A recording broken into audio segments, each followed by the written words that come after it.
As the stock market was never meant to produce retirement income. The job of the stock market is not retirement income, it's to allocate capital. You're asking the stock market to do something it was never designed to do. In Vanguard and Fidelity, everyone tried to do these figure stuff out in house, and guess what? They can't do it. Are you ready to transform your life? This is a no-nonsense show helping immigrants like you create generational wealth, even while working full-time. Get ready to take notes. Here's your host, Saket Jain. My great to wealth listeners, if you own and manage real estate, maybe you're ready for a lifestyle change. By selling your real estate, of course, you may have to pay substantial capital gain taxes. One option that may help you solve this is to learn about doing a 1031 tax-deferred real estate exchange, because you may be able to defer all of the capital gain taxes, and you could even exchange into a replacement property that may allow you to get rid of all of the headaches that are involved with being an active landlord. My friend Ray Druitt is a managing director with Bangerter Financial Services, and his goal is to help you understand all of the rules associated with 1031 exchanges. To learn more, you may call him directly at 801-312-9482. Once again, it's 801-312-9482, or you may visit his website at 1031.bangerterfinancial.com/1031guy. Please be sure to see disclosures in the show notes. Welcome back, my great to wealth listeners. Today, we're going to be discussing a topic that has a lot of taboo attached to it. And that's why I brought an expert here to you to kind of talk about that topic. Before I tell you what the topic is, let me at least introduce the guest we have today, Barry Dyke. Barry, how are you, buddy? Great, Saket. You're looking good, my man. Thank you, buddy. Thank you. So Barry is, and I'm probably going to not do justice to your introduction, Barry. That's by design, because as we unfold your story, your introduction is going to come out as we have the conversation. But I want to set the stage for folks here. Barry is the president of Castle Asset Management, LLC, out in New Hampshire. And his life's work is helping people plan for their retirement, to the point that he's actually part of a documentary called Baby Boomer Dilemma. And he's also writing his fourth book. He's actually a best-selling author. His books are right now circulated on 23 different countries. And his latest book is called The Pirates of Manhattan 3. He owns a self-publishing company. I think he's like 300 years old, because the amount of accomplishment he has, nobody can do that in the short span of 100 years. Not that he's 100 years old. But Barry, this has been great. It's my honor to present to you, to my audience, so that we can learn from your wisdom. Thank you again for taking the time. Well, Saket, thank you very much. Yeah, so you're much too kind. I'm just a white-haired guy from New Hampshire with a computer. That's all I am, you know. What they used to say, pen is mightier than the sword. I think nowadays it's the computer. Thank you. You're much too kind. Awesome, man. Barry, so before we jump into the show, Barry, I will probably put you on the spot. What does the name Migrate to Wealth mean to you? I think really the goal of most people really is to be financially independent, if you will, to be not beholden to any financial institutions or family, whatever. I think that's kind of one of the major problems today, Saket, in financial planning throughout the world, is the problem of debt. And I think migration to wealth, to me, means that really kind of freedom to do what you want to do and practice whatever God-given talents you have. To really not to be a slave to wealth. I think debt is the new slavery, Saket. That's just my opinion. No, 100%, Barry. I think we're seeing that. And that is definitely a very broad topic, because we could talk about personal debt, we could talk about consumer debt, we could talk about debts to run businesses, we can talk about the debt that our Federal Reserves love to deploy on us, right? There's different levels of debt.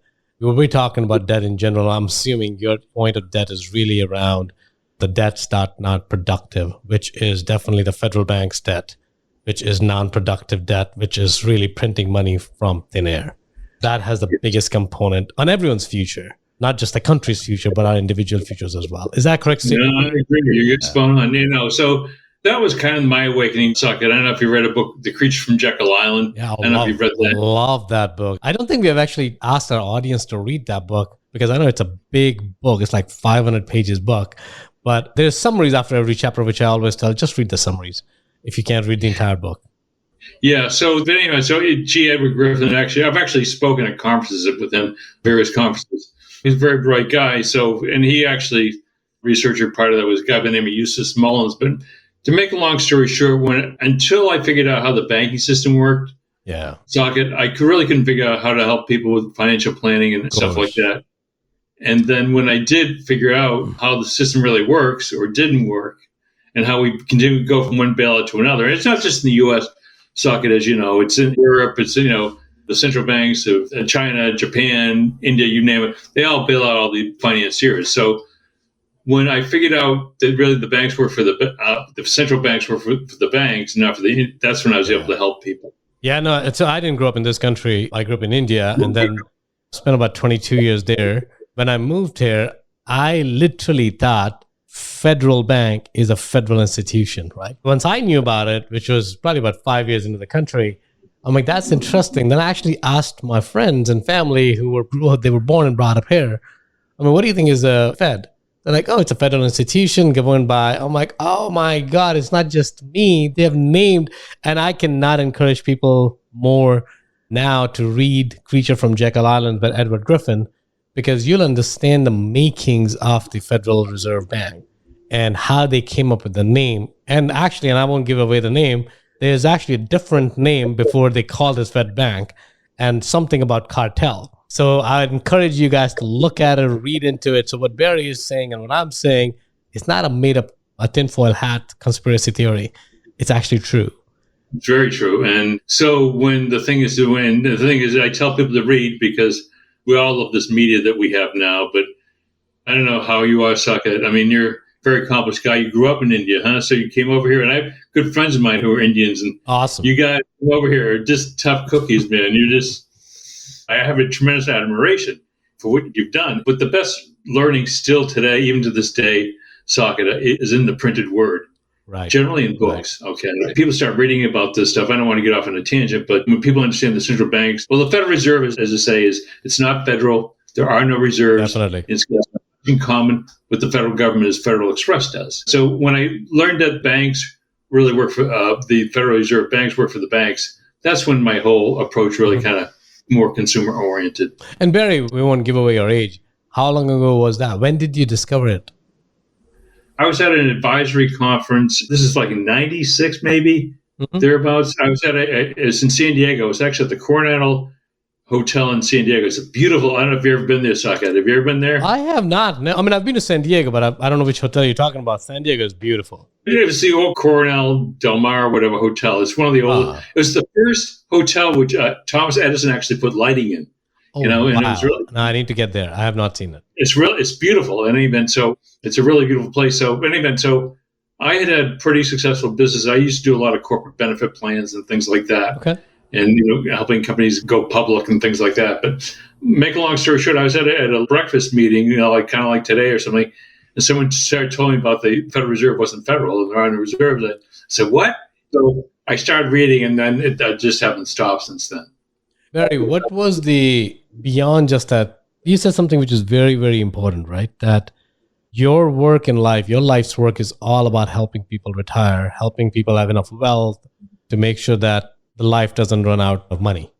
Exactly. In order to do that, you can't really help them unless you really understand, and your clients can't even, your people who you serve, if they don't understand how money works in the US and in the world, you can't really plan for something that you don't understand, right? And how it's created, how it's circulated, how you're incentivized. So give us a brief summary, if you were to do maybe a 2 to 3 minute summary of how does money work in the US? Well, all money is dead, as you know. It's created out of thin air by the central bank, which is, it's a nonprofit, essentially the Federal Reserve nonprofit. All the profits get swept off to the Treasury each year. But you're in like North Carolina or that area. So I guess the closest Federal Reserve bank is for you, I guess, in Atlanta. The regional banks are on their own part of the Atlanta Fed. So the thing people don't understand is that the only thing that really backs up the money used to be backed up by gold.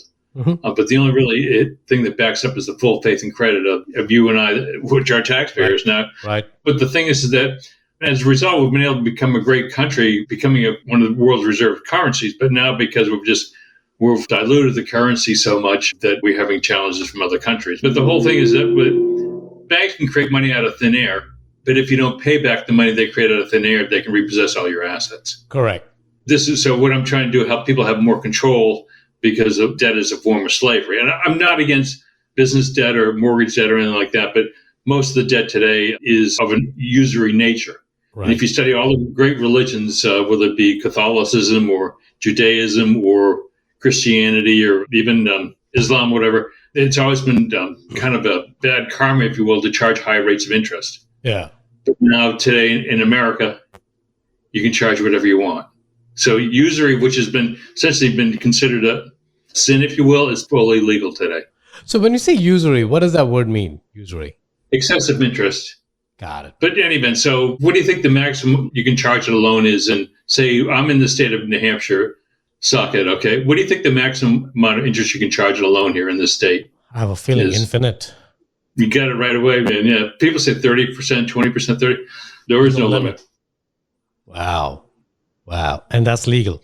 It's purely illegal. And this, if people should go to they read my first book, The Pirates of Manhattan, which came out in 2007. Go to barrymdike.com and get that. So that was kind of like my great awakening. But this actually, until like the 1980s, if you will, there were kind of limits on what a bank could charge. There was actually a separation from traditional deposit-based lending, which in other words, if you put money into a bank, and then you would have, on one hand, then you'd have investment banking, which is the stocks and bonds, the speculative. So there was real lot more protection for the consumer prior to this. Okay, right. So in 1999, they repealed the Glass-Steagall Act. So it's been a free for all ever since then. But during that whole period, between the 1980s and 1999, repeal the usury laws and things like that started to happen. So a lot of the things, the seatbelts and guardrails, which were put in to protect consumers, have essentially been removed. Right. Okay, now that makes sense. So Barry, let's actually jump into the next part here. So we know the problem that exists, that the money is being printed. It's basically a debt-based society right now, at least when we talk about that at the macro level, right? Even if you have zero debt, the system that you live in is inundated with debt. So everyone is living a debt-heavy lifestyle right now. Yep. So when you help your clients, and I know we're going to discuss a topic. At this point, I'm going to bring that topic, and I want to keep it in suspense. It's really the topic of annuities, right? And I know it's a tabooed word because if you listen to, for those folks who are big fans of Susie Ormans and Dave Ramsey, you'll probably hear that just like a whole life insurance policy as well, you'll hear the term saying, don't go, annuities are a scam, right? Nothing in the world is a scam. I think you have to understand it to realize is it a scam or not. Just because somebody's saying it doesn't mean that. Because you have to look at the audience that Susie Orman and Dave Ramsey has. They're not talking to people. They're trying to get them out of debt because most of their debt is consumer debt, right? And which that's one thing about Dave Ramsey. I don't agree with his stuff on investments about getting people out of debt. I'm in wholehearted agreement with him. Completely. And when they're addressing a different sector. For our audience, they're fairly sophisticated, and we want to keep improving their sophistication when it comes to money, investment, wealth in general. So one thing I would love to understand is, Barry, let's spend next few minutes really trying to break the myth of annuity. And let's start with defining, for those listeners who may have never heard of the word annuity, let's break it down K through 12. What is really an annuity? Annuities, they're as old as man. I mean, annuities actually first started being used by Roman soldiers during the Roman Empire. Annua coming from the Latin word meaning to pay annually for the rest of their lives. Mm-hmm. So the idea of an annuity is first like old age pensions, if you will, going back to Roman times. Yeah. And today, an annuity is essentially an income stream, guaranteed income stream for life, or for a certain period of time, whatever. So it's a guaranteed income stream. And the important thing, Saket, to know is it's a contract. Okay. Now, because all these other investments we have, stocks, bonds, I'm not against them, but they're very speculative in nature. Right. Okay? But an annuity or a life insurance contract, essentially like a whole life contract, whatever, they're actually legal contracts and they actually promise to pay. And this makes it a totally different animal from all the financial planners universe. So everything else is like, if anyone reads their disclosure or their arbitration agreement or whatever, there's really essentially there is no guarantees. But if you read a contract, an annuity contract, essentially it's a promise to pay. What would be a most common example of an annuity would be your Social Security. That's an annuity. Right. If you're a pension plan if you're lucky enough to have a corporate pension plan, you would begin essentially a joint and survivor annuity or a single life annuity. Or if you're a government employee, which is a government pension plan, okay, whether it be in North Carolina or New Hampshire, whatever, those are all annuities. So they're a really good thing and they give people peace of mind. So annuities, if people could think as pension, they're one and the same. Mm-hmm. I mean, there's different variations we can do with these things. And they're used all the time for legal settlements, for divorce settlements, or for malpractice claims and things like that. So they're a very, very important financial instrument within a society. But they just get a bad name because a lot of people just want everyone to gamble with their money. Correct. And Barry, when we talk, and thank you for saying that, because annuity is important. It's really like a pension. It's a guaranteed income for the remainder of your life and whenever you started. So let's actually go to the basics of that from the issuer perspective. Why would they want to guarantee something? What are they getting in return? Well, they obviously, I'm a capitalist, and everyone has to be in business to make a profit. So the thing is, a typical good insurance company, whatever, and I like mutuals and fraternals. I'm a snob, okay, but I like the ones which are the soundest. They can make money on the spread, whether it be on the mortality charge or something. They can make a good, honest living, okay? It's not going to be Wall Street wealth. And they're also protected within a society with certain tax benefits and so forth, how the reserves are taxed and so forth. Got it. So it's a good business. I mean, long term, it's stable. Got it. And Barry, if somebody was to, let's say you have a client, let's pretend I'm your client, I'm coming to you, I'm like, hey, Barry, I need some help in retirement. And through the conversation, we're like, you know what, maybe annuity is the best next step. What does that mean to me now? Do I have to invest some dollars? Is it like a life insurance premium on a monthly basis? What does the structure of annuity looks like? Well, generally, it's a lump sum. So the big problem right now is the 401ks and things of that nature saga is that they're just accumulation vehicles. Yeah. The stock market was never meant to produce retirement income. The job of the stock market is not retirement income. It's the role of the stock market is to allocate capital. Yeah. So you're asking the stock market to do something it was never designed to do. I'll never do it. True. Okay. True. In Vanguard and Fidelity, everyone tried to do these big stuff now in-house, and guess what? They can't do it. They tried, they can't do it. Okay. So my research, which is really kind of wild, is that I realized these major financial institutions and the banks and so forth, they're actually using annuities and life insurance in a very, very big way to accomplish their goals. And corporations are doing this as well. So, for instance, they say a company like AT&T, which is the largest telecom in the world, all right, based in Texas. The executives are, and anyone calls me, I'll verify this, but CEO just retired to get like a $2.3 million annuity for life. So a lot of this stuff is invested with life insurance companies. And so this goes back to another thing called bank-owned life insurance, corporate-owned life insurance, which can be converted into an annuity income stream for life. Mm-hmm. So you're in the real estate. You do a lot of real estate investing, am I correct? I do, yeah. We got multifamily. I mean, we're pretty diversified because we invest in businesses as well, venture capital fund. But bread and butter, I would say, is hard assets, which are real estate. Okay. All right. So and I'm a big fan of hard assets, all right? So the thing is, with the beautiful thing about a life insurance, you can do what is called a 1035 exchange. Okay. Which is you have say you have a life policy, and you can take that and convert that into, via 1035 exchange, convert that into annuity, which is a lifetime income for life, and also enjoy tax benefits. But you also get what's called the exclusion ratio. So a lot of that income will come out to people income tax free under the exclusion ratio. And Barry, why would somebody want to convert life insurance to annuity? What's the reason for that, especially with a cash value life? And I'm new to annuity, so I'm using this as learning for myself as well. If I have a life insurance policy, especially if it's a cash value life insurance policy, I can always take a loan on that, right? And that loan is pretty much a guarantee because it's money sitting in the cash value life insurance.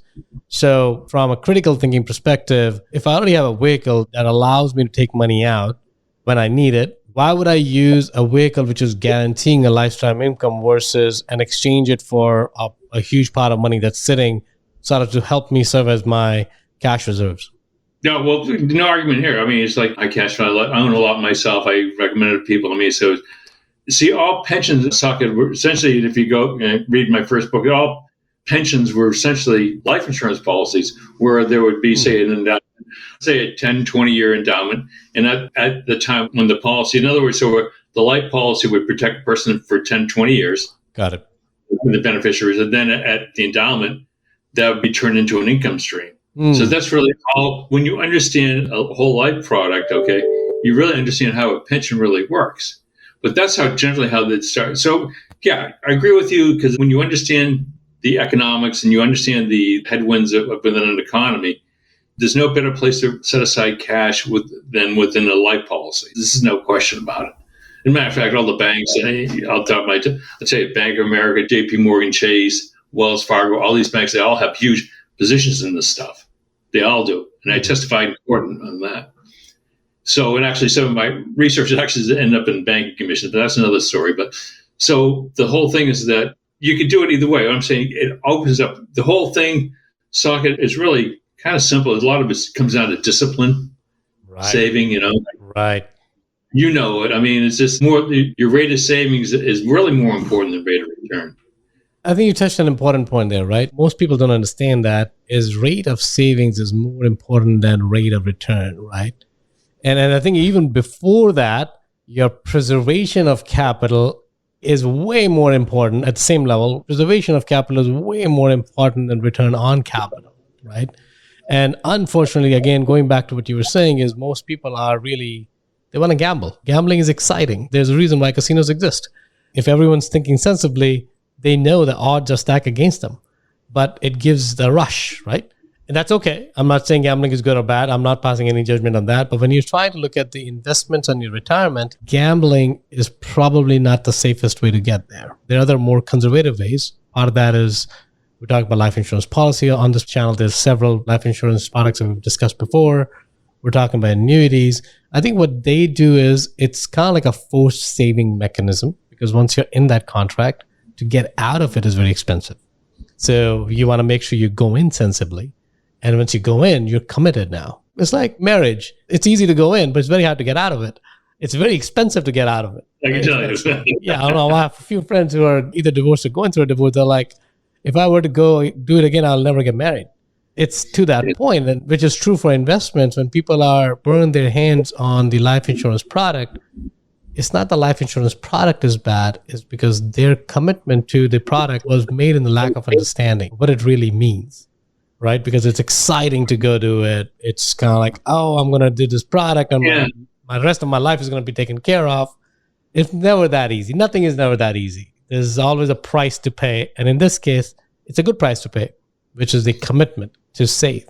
So to tell us more, does the annuity come first, Mary, or the life insurance product comes first? What comes first? Well, obviously, it depends upon where people are in their stage of life. I mean, obviously, if people are young, with young families and things like that, obviously the most important thing is really to protect the human life value. Because whether you're a father or your mother, whatever, the greatest asset they have is really the economic value of their life. Yeah. And actually, if you read my first book, The Pirates of Manhattan, go to barrymdike.com.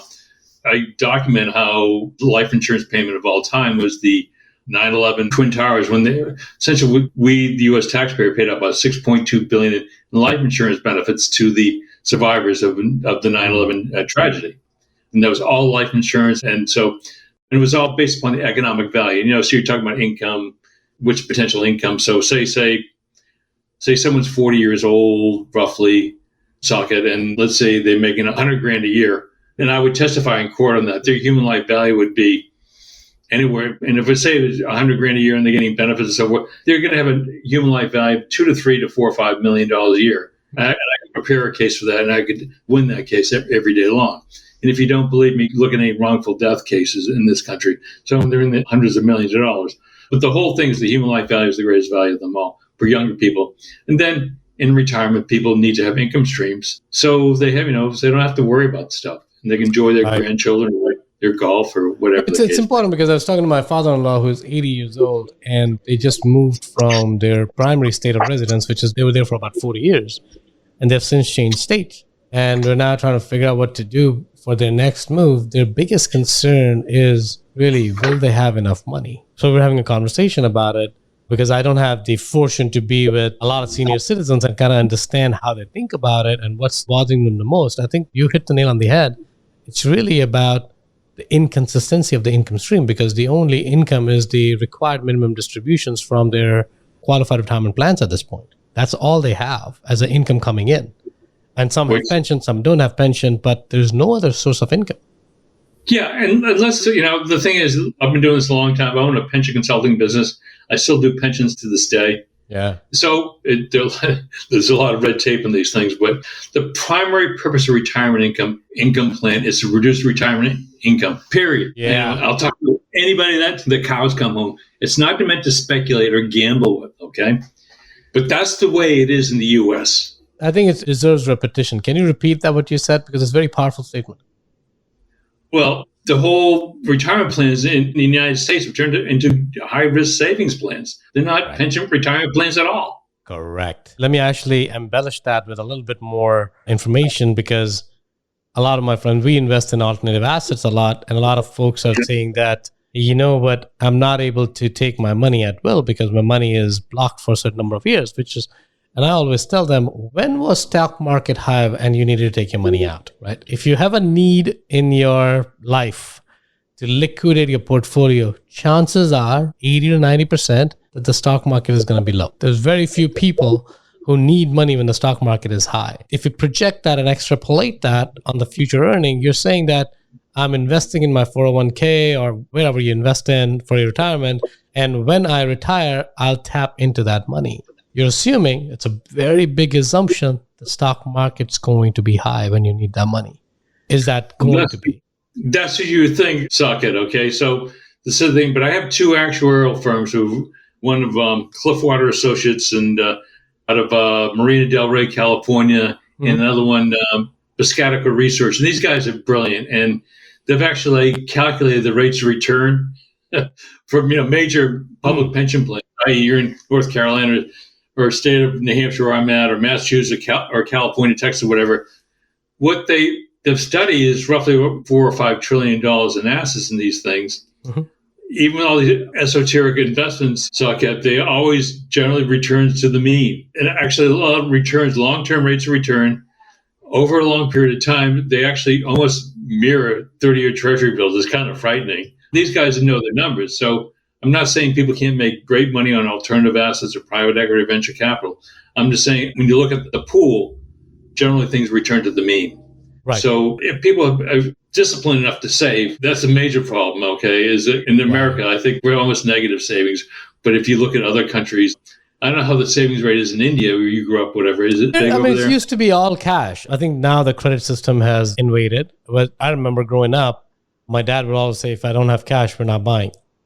We're not taking any debt. Now, even India has a fiat currency, so it doesn't really mean anything anymore. But growing up, which essentially was an affordability concept, if you can't afford, don't buy it, period. And there's a whole reason why people used to stay with their families, joint family, because somebody some long time ago bought a house, it's been in the family for a while, and it's multiple generations live together. It's because the new generation can't afford anymore to buy all cash. It just doesn't work that way, right? Because the prices and inflation has gone up, but the earning potential has not. But again, the concept of cash, like my brother, till date, has zero debt. He stayed with that thinking. I have definitely moved on to a different part of the world, and I think I have since evolved my thinking. But to your point, actually, you know what? I want to say that a little bit digression, but it's an important digression. I go back to the Newtonian's law of physics, which you can't really debate. One is momentum equals mass time velocity, right? Momentum in this case is the retirement wealth. Mass is the capital you have to invest, and velocity is the rate of return. I'm basically bringing that. That's a level of physics I love, which now when you start thinking about Isaac Newton? Sir Isaac Newton, right? Yes, Isaac Newton, correct. Wait, you know what Sir Isaac Newton also said? No. He said, I can figure out the motions of heavenly bodies, but not the madness of people. Oh my God, Barry. I think that's crazy, right? Because these two things are so related. If you don't have the invested, you may have the access to the best opportunity that gives you 30% rate of return. Let's just say you do. And you feel like this is the next best thing. If you don't have the capital to invest, what are you going to do with that investment opportunity? Yeah, exactly. So you got to save before you invest, Saket. Right. You know, this is the whole thing. And this now, how long have you been in the country now? 23 years. All right, so you're new to the country, right? I'm done now, man. I've been part of this country more than I lived in India. So this is the whole thing. I love this country, don't get me wrong, okay? And I've been fortunate. I've probably 30, 40 countries, I don't know, whatever. But you know where the U.S. stands in the top 20 industrialized countries in the world in terms of savings, readiness, and retirement readiness? In the top 20 industrial countries in the world, where do you think the U.S. is in the top 20? I think it's going to be probably between 15 and 20. 19. I think we're next to Uruguay, okay? When you look at and I've done this, there's a company, Mercer Global Pensions, it's an actuarial firm out of Australia. Each year they do a pension, who has the best retirement plans in the world? And we're horrible. I mean, the United States is horrible. We're kind of like third world. So unless you're really rich, we all rich, whatever, but who knows? Or you're someone with a legacy pension or you're a government employee. Right. People are really at risk right now. So that's one of the reasons why it would inspire me to do this. So America, in terms of world league tables, we're also rans. Wow. We can continue going this route, man. But I want to be respectful of your time. I know we've been talking for over 30 minutes now. So I do want to give some resources to people. I know you have amazing books that has done there's a lot of research in there, and you're releasing a new book. Where can people find that book? They go to www.barrymajamesdyke.com.